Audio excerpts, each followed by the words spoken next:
Hello lovelies, Albert Kreuger here. I just want to let you guys know that this following video was recorded 2 years ago, but was never uploaded due to a variety of factors.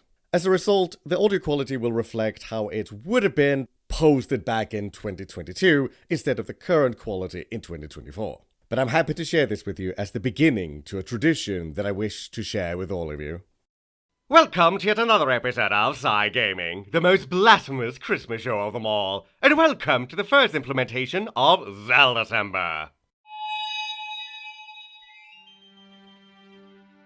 Ah, The Legend of Zelda. So much to offer for old, washed-up nerds like myself. With it being nearly 4 decades old, Zelda has spawned a legacy of games. And as I have always loved these games since I was a real lad, I think it is only appropriate to explore this franchise properly and make a tradition out of them because I love them. And because I couldn't find a good actual Christmas theme to go with. Anyway, so let's start this new tradition by doing a pretentious hybrid of a review and a retrospective of the very first Legend of Zelda from 1986 on the NES. And to show the proper respect this franchise deserves, I shall do it with a sense of calm, eloquent tranquility. I was summoned! Hey, Anne. Hey, Kreuger. That hurt. And not in a fun way, dear. Sorry, honey, but I had to follow the music of The Legend of Zelda, and it brought me to a video about the first game? No, that's a secret to everybody? Can I join? Please, please, please, please, please, please, please, please, please, please, please! If I say no, you're still not going away, are you? Nope. Besides, you asked me if I wanted to join when you realized I was, arguably, a bigger Zelda fan than you. 2 years ago. Wow, we're slow.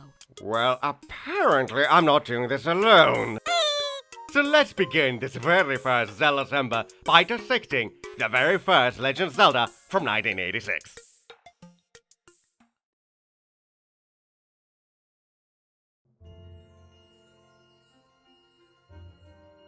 The first Legend of Zelda came out in 1986 for the Nintendo Entertainment System, also known as the NES, and also known as that brick that liked to die. Also known as the Famicom, you uncultured swine! The year before this, that sexy cuboid had managed to save the video game industry with Super Mario Bros. Before it created the game that started the whole franchise we obsess about to this day, The Legend of Zelda. Wow, you make Girahamla seem subtle. But why did Legend of Zelda become the great game it was? Because it's Zelda? Okay, what is the second reason Legend of Zelda became the great game it was? Oh, I don't know. Elaborate overworlds, great dungeons, memorable bosses, some of the best music. Can you relax? We need to discuss these things properly. This is Zelda, damn it, not some f***ing grocery list. You disrespectful Neanderthal! Hey, you're the one asking why it was great. I was just giving the reasons. It was a segue into the review, you hyperactive hedgehog! Then what are you doing standing around insulting me? We gotta go fast and start this thing already. I will end you. Get in line. Anyways, The Legend of Zelda! I have 18 more games of this shit. The Legend of Zelda was written by Takashi Tezuka and directed and designed by Shigeru Miyamoto.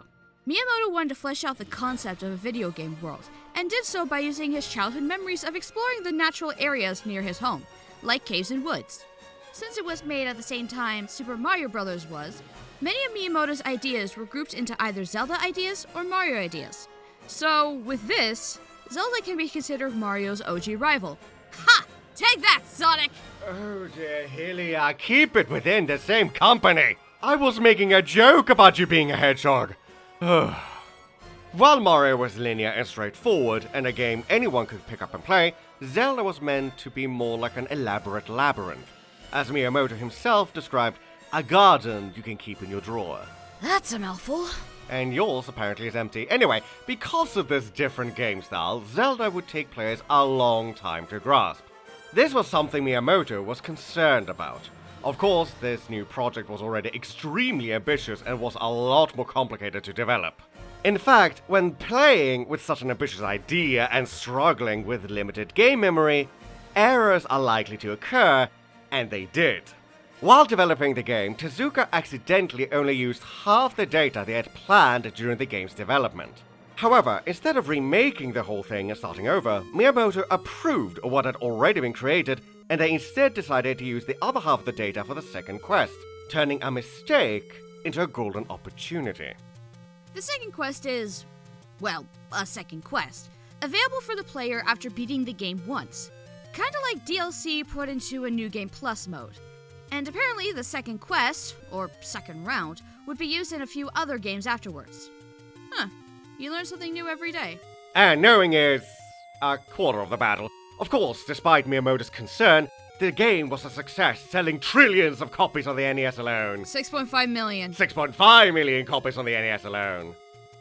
We're a f***ing disaster. Why are we doing this video? Well, like you said, because it's Zelda, and we love Zelda. And as already proven, this game left a legacy that is worth to be studied and appreciated, even by dunces like us. Very true. So let's start this party. Right, so after struggling with a confusing file screen, Who thought making your way through the menu screen using the start button was a good idea? you finally start the game with an increased heart rate. And as typical of the 8-bit generation, there is no cutscene or dialogue, which makes the opening screen something remarkably impressive for its time. Because it does everything right to teach you the rules of exploration, without conveying anything through straightforward instructions that is so common in our present days. The game just dumps you in the world, Where you're allowed to go anywhere. But because the cave right behind you stands out so much in contrast to the rest of the world, your eyes are automatically drawn to it. So you enter the cave and find the old man who gives you the sword, as it's dangerous to go alone. And then he leaves you alone. Rude. hence you're primed early on to enter caves in order to find rewards. On the other hand, you also learn of the freer exploration and the plethora of choices at your disposal, as you could simply choose to ignore this cave because, you know, there's an old man handing out weaponry in a cave to children. That's either irresponsible or an Amber Alert. Good old video game logic. From here, it's pretty much just an adventure game. You traverse the overworld in order to find the 8 dungeons and collect 8 pieces of the Triforce. And that is the only slap of story we ever get in this game, because apparently Ganon is not a very good ruler. And his name is spelled with 2 N's for some reason. Alright, all this build-up has been going for far too long. Let's talk about that overworld!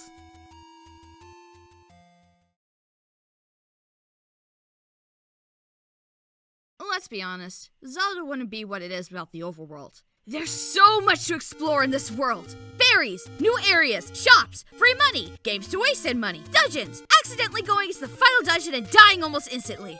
It's all open-ended and all for you to explore. Oh my gosh, I love the feeling of going through the world without knowing what you'll find. And that's definitely a big strength of this game. The sense of exploration, how open-ended it is. And that's only half the story. And considering that this golden cartridge could only contain between 64 and 128 kilobytes at most, this world is frighteningly enormous. It is impressive to consider all of this fits in less space than it takes for one indulgent selfie. Seeing this massive and open overworld makes it clear how the game came to define exploration for future video games. Furthermore, it is ironic that a game with so many secrets and no hand-holding would come to spawn a game that is infamous for some of the worst hand-holding. Like Twilight Princess. Oi! You shut your mouth, you cynical Sandy-losing sadist! You know you love it. Shut up. But like I said, Zelda 1 was very open-ended, though perhaps a little too open-ended. After all, how many times have you played and found yourself pondering, where am I going? Akin to any parent suffering from an existential crisis. True, that is kind of the point, but at the same time, there are moments when it can go from fun to obtuse. For example, look at this screenshot. You can use your candle to burn down the trees, but good luck finding the tree that holds the secret. There is no way to tell these trees apart. It's this one! You looked up the guide, didn't you? No! Maybe? And there's my point. Unless you have prior knowledge, there is no way to know aside from trial and error. And when you have to go out of the screen and come back in order to use the candle, as you can only use it once per screen until you get the magic rod, this becomes about as fun as pulling teeth with a chainsaw. Yeah, sadly I agree. Exploration and finding the secrets is fun and all, but considering how often some of the more well-hidden secrets hold the more important items, getting stuck is very common and can be frustrating, wasting your time and resources to find that one specific hole in the wall, only to use up all your money, bombs, and hearts. And dignity. It hurts to be left with nothing after spending so long trying to find every nook and cranny. With that said, this is just one example of how it's poorly used in contrast to the other 90% when it is used fantastically. For many other things can be discovered if you just pay attention to your environment, from the formation of rocks to suspicious people telling you about waterfalls to the shape of mountainsides that look allergic to explosions. Many things can be uncovered for the truly vigilant player who is willing to experiment every now and then. Also, can we appreciate how easy it is to power up big time before you even enter the first dungeon? Even if it does take forever to find your way around the map, finding both the white sword and the blue ring before you even step foot into the first dungeon makes you feel so powerful. And I love that sense of power that you sadly don't get in other games. That is very much true. The game rewards exploration through micro-rewards, leading to a more satisfactory experience. After all, when you can essentially defeat the first boss like he's a piece of butter and you're the sun itself, you know that the developers did something right. But that is for later. For now, let's cut to the music. Literally.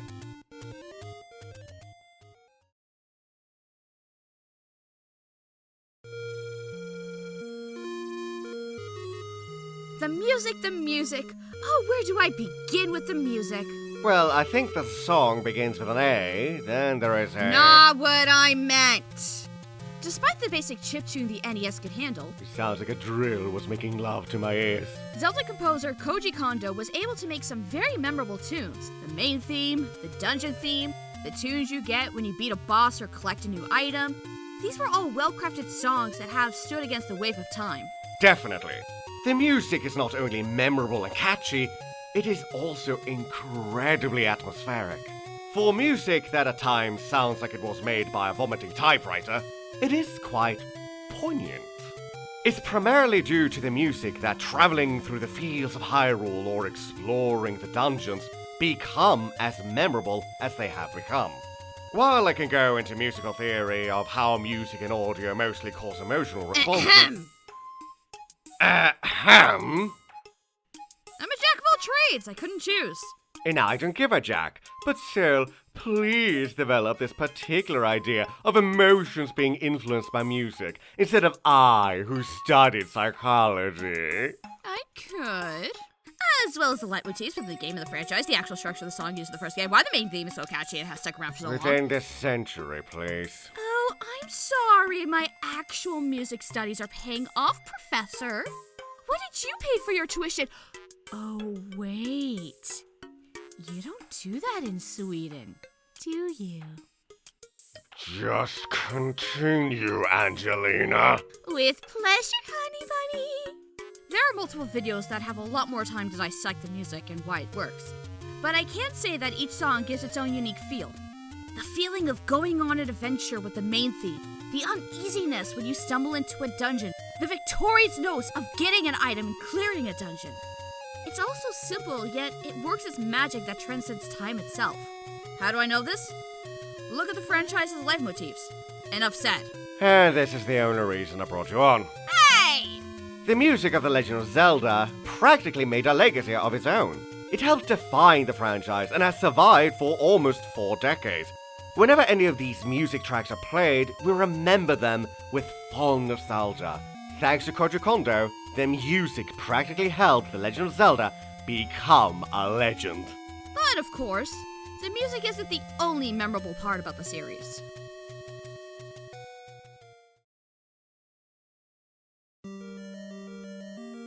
Ah, the dungeons, the joy of nerds, video game levels, and sadomasochists everywhere. Hey!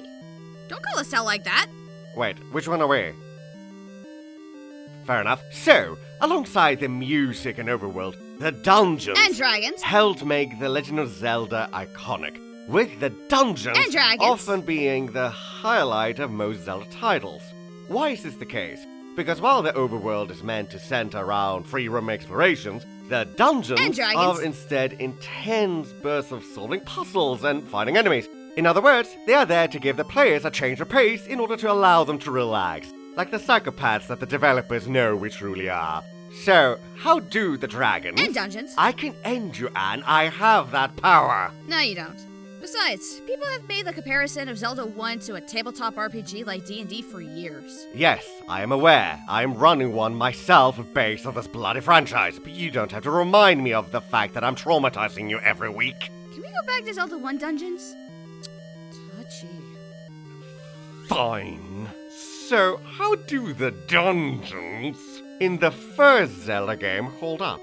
They are, after all, the pioneers that started the infamy of Zelda dungeons. Well, they're okay. They are not terrible or magnificent, they're just okay. But that is expected when you really think about it, because the dungeons, as well as the game as a whole, suffer from first game syndrome, a very serious mental condition amongst video games that... To elaborate on what the psychopathic psychologist is talking about, Don't flirt with me, you're still on the couch. they're extremely basic in terms of designs and how to tackle them. Go in, find the main item, beat the boss, and then get the important MacGuffin piece at the end. And while later Zelda games would follow the same core idea, they find ways to make it interesting and unique with set pieces, items, puzzles, etc. For example, look at Dungeon 4, dubbed the Snake, in the first game, and compare it to something like... Stone Tower Temple from Majora's Mask. The puzzles of the Snake fall into two main categories: kill enemies to get an item, or bump a wall to go to another room. And the item is a stepladder, which is mainly useful after the dungeon. Stone Tower Temple, on the other hand, has puzzles centered around flipping the world upside down using one singular item. And that item is the light arrows. You know, the arrows that in every other game are used to defeat the final boss. You know, no big a deal. That, by itself, is far more interesting and engaging than pretty much every dungeon in the first Zelda game, which in turn leads to another issue. The dungeons kind of blur together into a kaleidoscope of memorable music and colored squares, but again, that could be attributed to first game syndrome once more.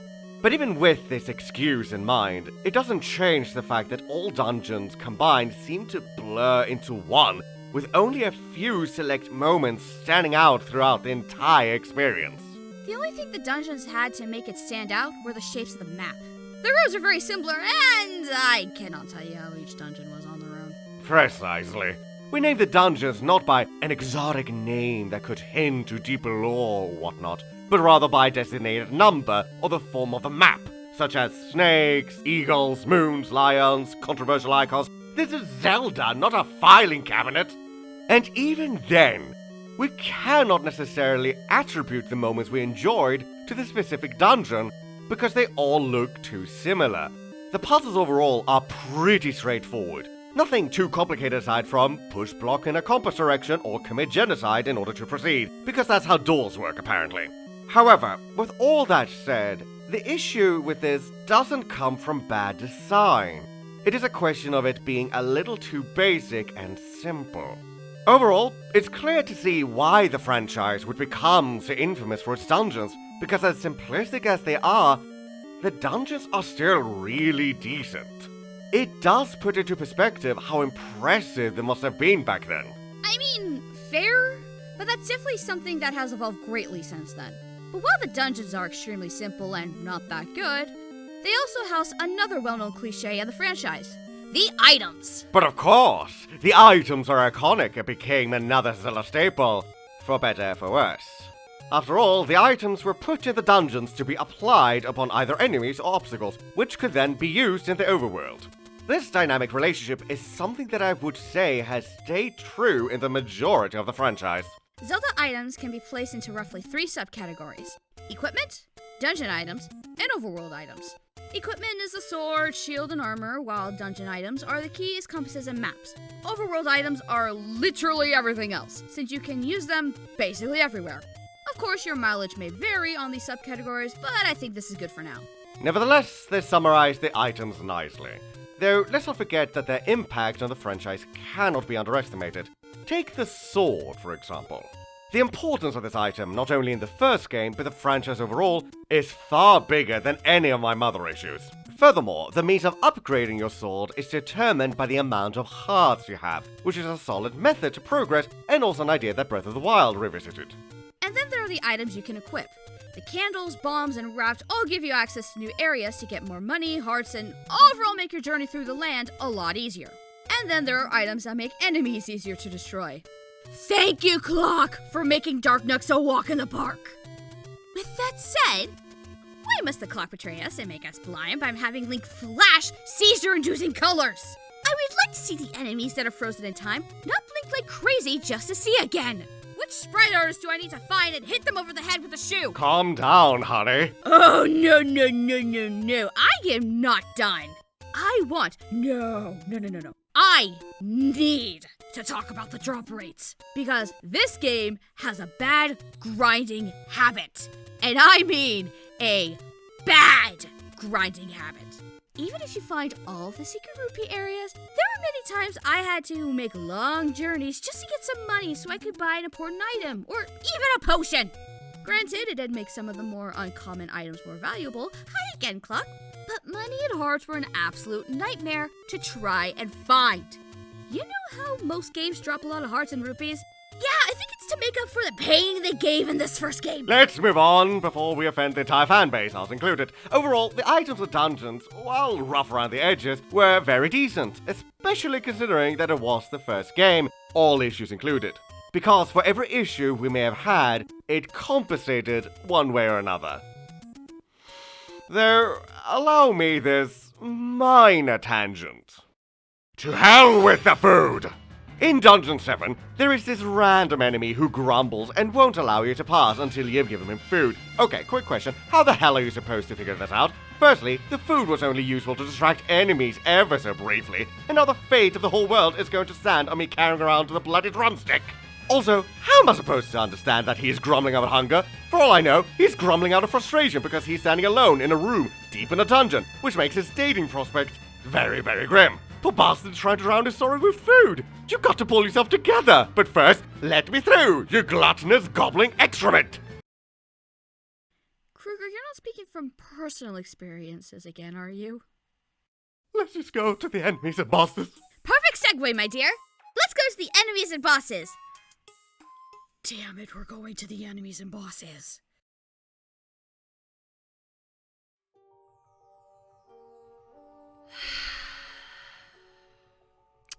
Let's start with regular enemies first. Are you okay? I am fine. You don't sound fine. Enemies! They're everywhere! Being the first game, Legend of Zelda has a pretty good amount of enemy variety. You've got Octoroks, Tektites, Wizrobes, Moblins, Keese, Lynels. To elaborate this point, while she's enduring her Vietnam flashback, there is plenty of variety for such an old title, even before we start including the bosses. There are 10 different types of enemies around the overworld, and that is without including the color swaps. And of course, when traversing the dungeons, the different kinds of enemies increase faster than the rate of my own self-doubt, with several color variations existing as if they were starting a macabre clothing line for Hyrule's monster fashion. However, while there is enough variety on a superficial level to satisfy fashion mongrels, they are not as varied on a mechanical level. Yeah, their execution is, lackluster. Because either the enemies pretty much boil down to hit them until they go, I only had 2 days till retirement. Or you have to wait until they are vulnerable. Because apparently they're flying in the air. Frickin' P-House, get down here! It is sadly true. Most of them, while different on the surface, tend to boil down to the same game mechanic. Just hit them until they die. Like a YouTube career. Even if we fight different enemies, they tend to blend together into one archetype. With some exceptions, like likes, the Patra, or Wizrobes. But then, we have the bosses. You had a stress ball, honey. Oh, daddy gunnin'! The bosses. While she calms down, I'll begin listing some good things. Ish. The bosses are, despite issues, quite good at standing out. They mark the end of a dungeon, and at times they can actually be kind of satisfying to encounter, such as Gleeok or Manhandla. Furthermore, the game itself demands quite a lot from us due to the difficulty, which results in a nice challenge. And I predict that Anne has calmed down a bit more and... There are a couple pretty good bosses that work really well with the limitations the NES had at the time and work with a 2D perspective.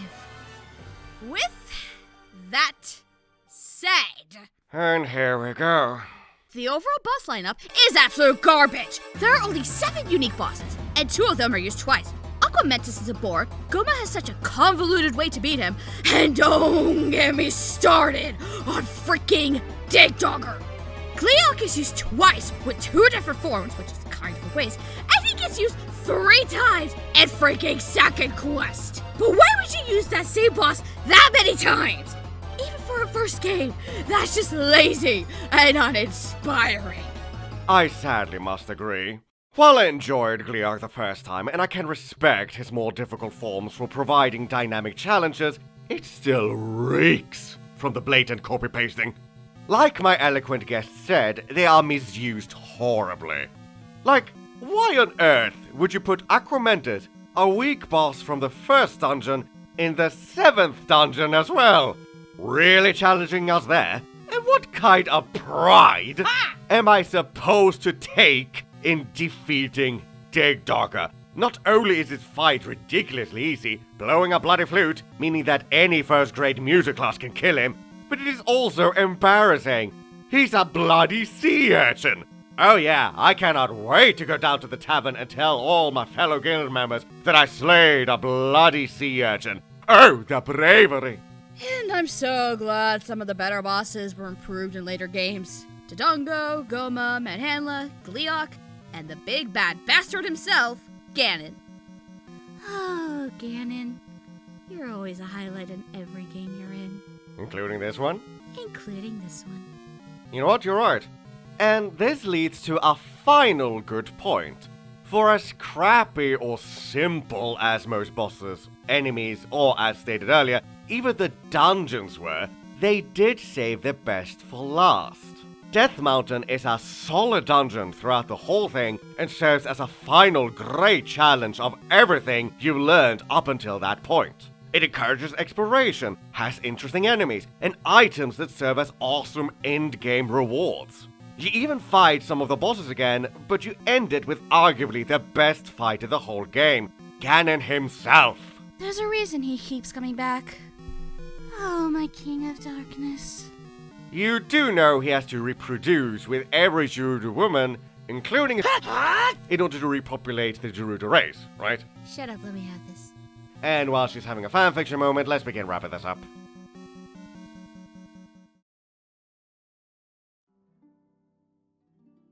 Shigeru Miyamoto once said that while taking a hike as a child, he stumbled upon a lake, which was a surprising find for him.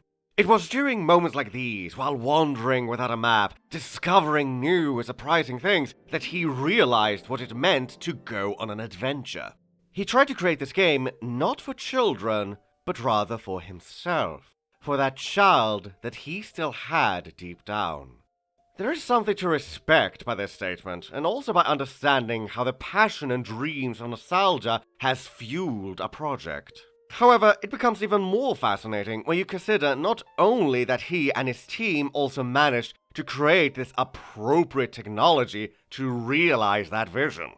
And ironically, it is because of both the heart of the project and the technology creating said heart that turned Zelda 1 into the influential juggernaut that changed the whole industry.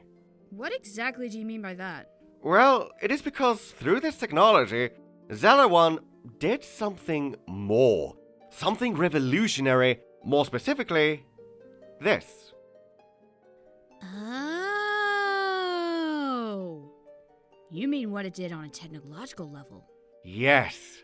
And let's cut back on the jokes for a moment here. We may take it for granted these days, but back in 1986, cartridges didn't allow saving in the same way technology allows it today. They only had so much space to work with, and they couldn't use that up on save files. But the Legend of Zelda cartridges included a lithium backup battery, which allowed us to save the game. Try to imagine playing any open world game without the ability to save. Yes, feed me your tears. Exactly. That game would never have worked. The overworld of The Legend of Zelda could not have worked if not for the ability to save. Games like the first Super Mario Bros. Rely more on speed and ending quickly, thus making the ability to save functionally obsolete. But Zelda takes time and effort, so the ability to save was essential. Again, Zelda was Mario's opposite. Exactly. Both revolutionized video games as a whole, but in two different ways. The Legend of Zelda was a marvel in many ways. Not only did it refine the adventure genre with new and fun gameplay, but it also changed gaming with a feature we players use commonly. A mechanical and technological feature that was added to make all of our gaming lives easier, and it really should be recognized more for it. Thank you, Zelda, for creating the save file system. This little system changed the face of the adventure genre completely, not to mention the industry. Thus, to say that Zelda 1 is without value to our current time is a gross understatement.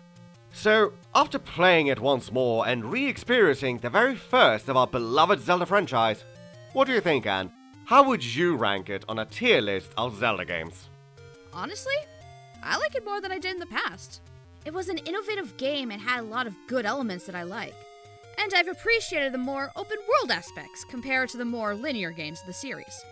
With that said, there were a lot of problems that brought it down immensely. Of course, it's just because it was the first game in the series, and it gets mad respect for all it did. On a personal Zelda tier list, I would say it's a C. It has some really good moments, but I prefer many of the other games for various reasons. And those we'll get into when the time comes. I agree, this is definitely a C-tier game for me as well. Not the best, but definitely not the worst. It serves as a nice middle ground for the franchise. Though, while the original Legend of Zelda may not be my personal favorite, it should not be devalued because of it. The only reason I love the successes of Zelda 1 is because they had such a strong foundation to begin with, and they only improved from there. I may not have grown up with this game, but I definitely have respect for it, especially with its archaeological worth and how it influenced the history of video games. This game may be rough around the edges, but considering that this was the first attempt, it managed to set a template by its own merit, and from there, it elevated a whole franchise, which by now is a whole legend unto itself. This was a lot of fun. Thanks for letting me crash your video, Kreuger. Aw, you're welcome. It was my pleasure to have you here. You know you're trapped now, right? Why? Because I think this worked out better than I thought. Despite not planning for it, you helped me out a lot. And during this first Zelda-cember, this could definitely become a tradition. And as the one who helped me, you're now obligated to see it through. Wait, do you want me to help you analyze every Zelda game that was ever made? No, we're writing Sonic fanfiction. What do you think? Yes, I want you to help me analyze every Zelda game that was ever made. So where do I sign my soul? You did when you said yes. And with all that said and done, I'm Albert Kreuger. And I'm Nicole. And this is Psy Gaming, signing out.